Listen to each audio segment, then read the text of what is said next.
The Planet Green Trees Show. There's a very interesting dynamic of what took place.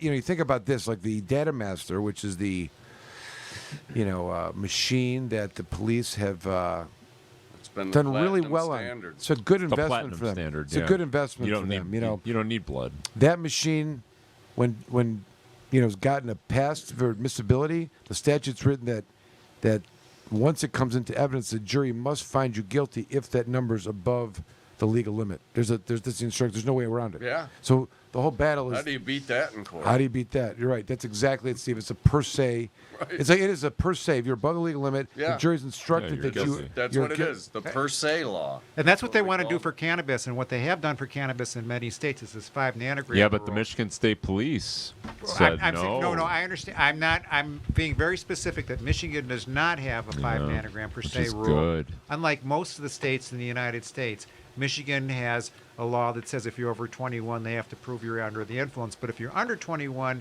you're still going to be charged with zero tolerance unless you have a card. Whether we are, Alan's they don't making. Care if you have a card. Alan's making the point. But well, Alan, I don't agree with you. I mean, you could be charged with anything because the prosecutor will do whatever they want. Yeah. But I don't consent to that position being. He doesn't accurate. consent. No, I agree with you, but I can tell you what prosecutors do. No consent. Is that if you're under 21 and you've been caught smoking and driving, you're going to be charged like with smoking in the boys' You're room. going to be charged with the equivalent of drunk driving, only it's for marijuana, and it's a zero tolerance charge. Meaning any like a half a nanogram, half a nanogram. Even a half a nanogram, yeah. Right. But of course, you're not supposed to be behind the wheel. Here's another tragedy of what's taking place with that. As we go through, I mean, and be intoxicated. See, the issue of what we're really talking about here or is an adult we should for be that talking matter. about an intoxicant then, as opposed to something that's non-toxic. Right. But we're also talking about the law, and even though there's no basis for showing that THC impairs driving, the law still forbids driving with THC. 1/2 a nanogram's not even a detectable amount by most of the laboratory equipment. Yeah. That's within the margin of error, so it's a useless figure. And for what it's but it's not, Rick, because what they actually do, and they're on record as saying they will use the discretion of whether to report out something that's below 1 nanogram as 1 nanogram or not. They just use their discretion. Oh. Furthermore, Rick, I don't know if you're aware of this, but I'm in the middle of litigating a lot of these issues, and the testing of the blood and the analysis of the blood's nanogram level of THC does not report an error rate. And when you How can that be? How can any scientific experiment not have an error rate? As I argued to the court, and then when you learn of what the error rate is being 29%. That's why. 29%. Yes. How is that even science? That's not. like throwing darts. Well, the judge agreed with him. So. Well, we got and what's really interesting is when you press the state on why the lab is not reporting the error rate, they take a position that they don't have to.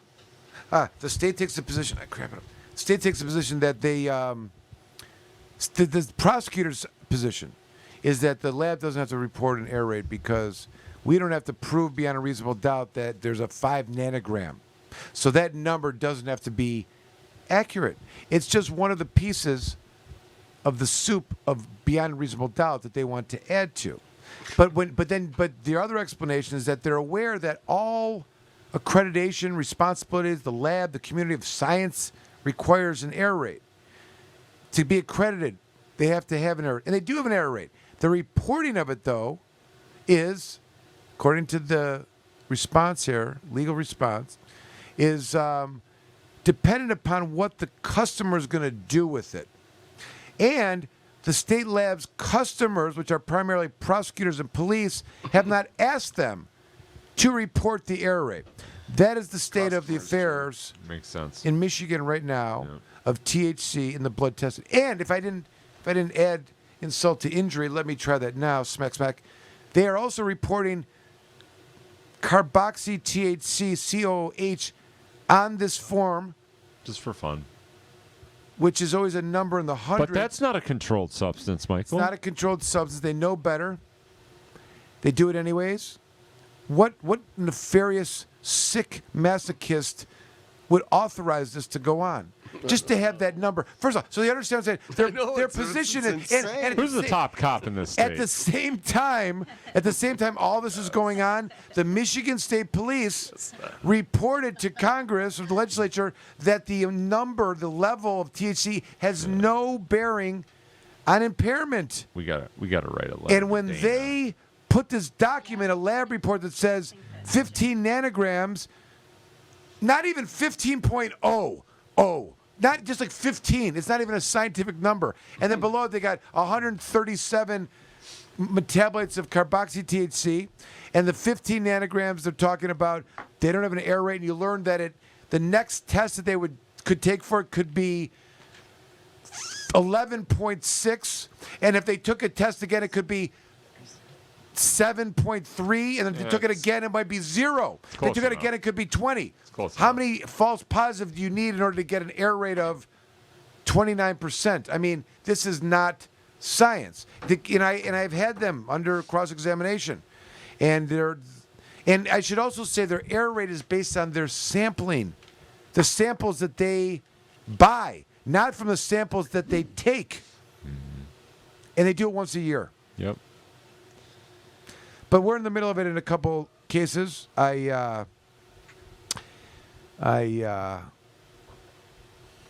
mean, listen, the two cases that I'm in, the shit they got away with was things like, yes, I understand that the field sobriety test that the officer that arrested my client, field sobriety, horizontal gaze nystagmus, walk and turn, stand on one leg, these are for alcohol. He admitted that there's no science anywhere in the world that correlates those tests with marijuana impairment, that the officer arrested her for marijuana impairment.